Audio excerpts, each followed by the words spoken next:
जी महाराज रामायण में कि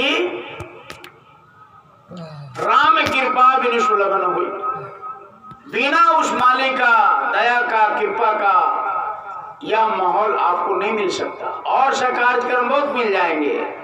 इसलिए प्रेमियों, गुरु महाराज काम धंधे में लगे रहते हैं तो ये तो जानवर भी करते हैं। काम धाम करना, खाना पीना, बाल बच्चे पैदा करना, और आज आप इंसान भी बन करके वही काम कर रहे। तो जानवर से कौन सा बड़ा आप विवेकी हो गए, बुद्धिमानी वाले हो गए। जो काम पशु कर रहे हैं आज हम इंसान भी कर रहे हैं। तो जब ऐसा मौका हो जाता है, जब ऐसा आदमी भटक जाता है, जब इंसान रास्ते से भटक जाते हैं, जब इंसानियत चली जाती है, आदमी हैवान बन जाता है, तब प्रेमियों महापुरुष महात्मा इस धराधाम पर प्रकट हो जाते हैं। क्योंकि उन्होंने एग्रीमेंट किया है कि जब जब हुई धर्म की हानि, बाढ़े अशुभ महाअभिमानी, तब तब पर उदय मनुष्य शरीरा नासिर उभरे शपीर।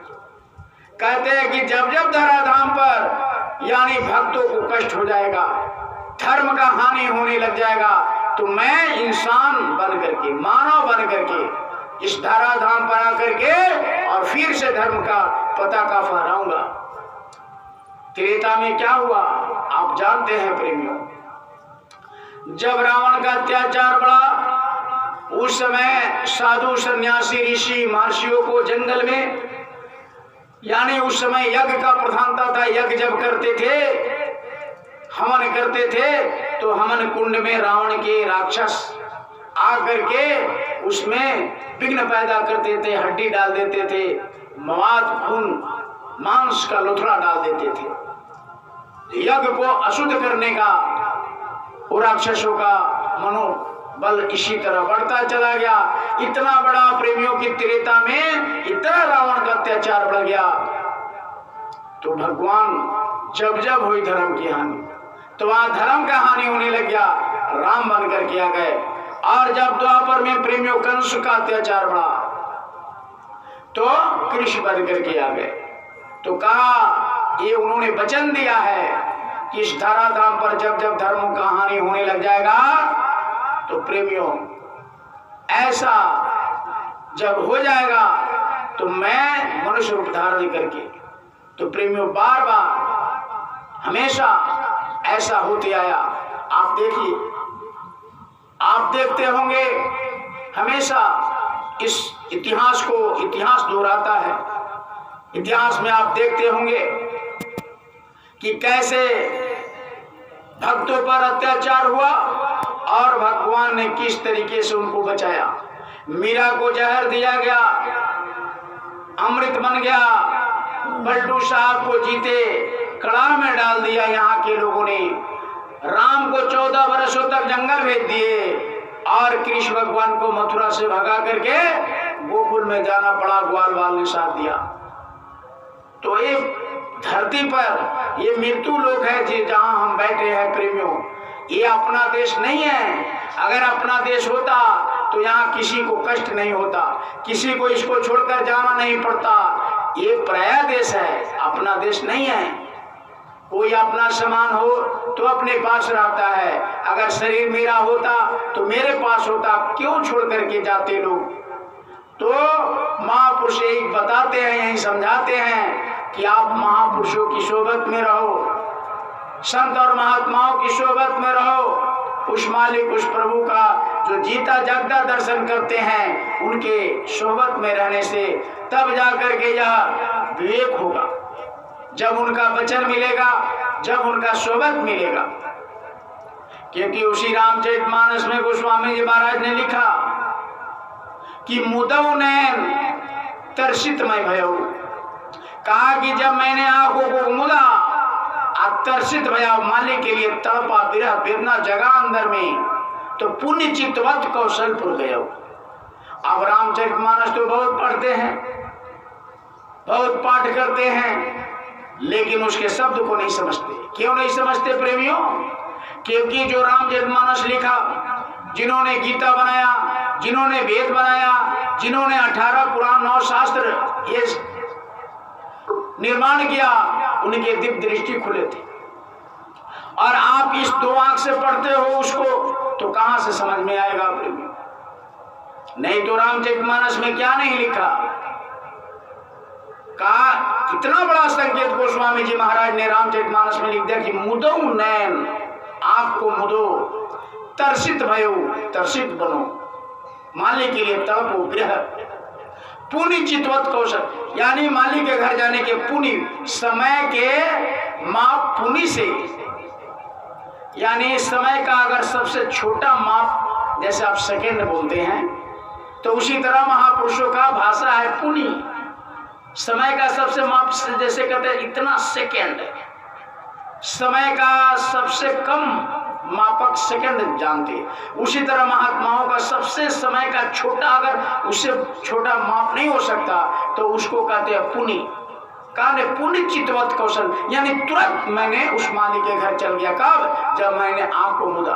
आप आंख खोल करके कहते हो ये है वो है, ये पूजा करो पूजा करो, तो कैसे होगा? समझो किताब को, ग्रंथ को, जो बनाए उसके पास बैठो। ऐसे नहीं है अगर किताब केवल पढ़ने से हो जाता तो लाइब्रेरी में इतनी किताब से फिर मास्टर के पास क्यों जाना पड़ता है? गुरु के पास क्यों? इतने प्रोफेसर सरकार मास्टर टीचर क्यों बहाल करते हैं? सब किताब में है ही है, तो बच्चे को मास्टर की जरूरत क्यों पड़ जाता है? क्योंकि उसमें ऐसे अनुभव वाली बातें रहती हैं जो बिना अनुभव का, बिना प्रैक्टिकल किए हुए आप उसको समझ नहीं सकते। तो प्रेमियों, बहुत बड़े विद्वान, बड़े पढ़े लिखे भाई बहनों से आग्रह है कि जैसे आप पढ़ते हैं तो एक थ्योरी होता है और फिर उसको प्रैक्टिकल परीक्षा देते, थ्योरी पेपर देते और फिर उसका प्रैक्टिकल करते हैं। ठीक उसी तरीके से महापुरुषों ने पहले प्रैक्टिकल किया, प्रैक्टिकल खुद की आंखों से देखा कि क्या क्या हो रहे हैं। जब उस मालिक का दर्शन दीदार किया तब जाकर के प्रेमियों उन्होंने थ्योरी लिखा। पहले प्रैक्टिकल किया, पहले उसको परखा, देखा। मुदो नैन तरसित में गए हो, आप पुनि चितवत कौशलपुर गए हो। अब इतने बड़े विद्वान इस मोहल्ले में माताएं बहन हैं बैठे हुए, मैं आपसे प्रश्न कर रहा हूं। आप बड़े पढ़े लिखे, बड़े धनवान, आपके पास सब कुछ है, बल विद्या बुद्धि सब है, लेकिन मेरे प्रश्न का थोड़ा जवाब दे दीजिए। आप कहते हैं मुदो नैन अतर्षित में, एक लाइन रामचरितमानस की, इस पर थोड़ा सा आप विचार करिए। बड़े बड़े विद्वान लोग सुन रहे हैं मोहल्ले के। मुदो नैन, सीधी सी बात है कि मैंने आंख को मुदा, पुनि चितवत कौशलपुर गए हूं, कौशलपुर पहुंच गया, पुनि बहुत तुरंत पहुंच गया। कोई प्रेमियों आपसे कहे कि मैंने आंख बंद किया मीना बाजार पहुंच गया, तो क्या मतलब है? मैंने आंख को मुदा और तुरंत पटना पहुंच गया, इसका क्या मतलब है? बड़े विद्वान हैं आप, थोड़ा बुद्धि लगाइए। आंख को मुदा और दिल्ली पहुंच गया, क्या मतलब हुआ? ये महापुरुषों का अनुभव है प्रेम, कि कहा कि मैंने आंख को बंद किया, तो इसका मतलब तुरंत कौशलपुर पहुंच गए, यानी मान लीजिए दिल्ली पहुंच गए। तो आंख को बंद करके तो आप अपने एक रूम में से दूसरे रूम में नहीं जा सकते। और वो कहते हैं कि कौशलपुर, जो प्रभु के परमात्मा ईश्वर का दरबार है, वहां कहते हैं कि वो पहुंच गए। तो समझना तो पड़ेगा क्या मतलब हुआ, कि वहां शरीर से गए होंगे, पैर से गए होंगे। अगर पैर से जाने की बात होती तो आंख को बंद करने के लिए क्यों कहते? इसका मतलब है पैर से नहीं गए हैं, इस शरीर से नहीं गए हैं, इनकी आत्मा गई है। जैसे मैंने अभी आंख को खोल कर देखा तो मैं यहाँ ये प्रैक्टिकल का रास्ता है संत मत, इसके लिए गुरु चाहिए। किताब पढ़ने से अगर ज्ञान हो गया होता तो कबीर साहब ने कहा कि कलम नहीं गए हाथ, तुम कहे लेखन की, तुम कहे लेखन की बाता, और मैं कहूं अखन की देखा। कि मैं आंख से जो देख रहा हूं उसको मैं कहता हूं और आप किताब में पढ़ करके बोलते हो, यही अंतर है। किताब पढ़ने से, ग्रंथ पढ़ने से लाभ होगा, लेकिन जब तक उसका अर्थ कोई बताने वाला नहीं होगा तो नहीं समझ सकते। कैसे? अगर 5 क्लास के बच्चा हो, मैट्रिक की बुक दे दिया जाए तो बच्चा क्या समझेगा? वही बात है, आप तो अभी प्रैक्टिकल किए नहीं और प्रैक्टिकल किए हुए शब्द को पढ़ रहे तो क्या समझ में आएगा? इसलिए प्रेमियों, एक आदमी था, एक बूढ़ा आदमी था,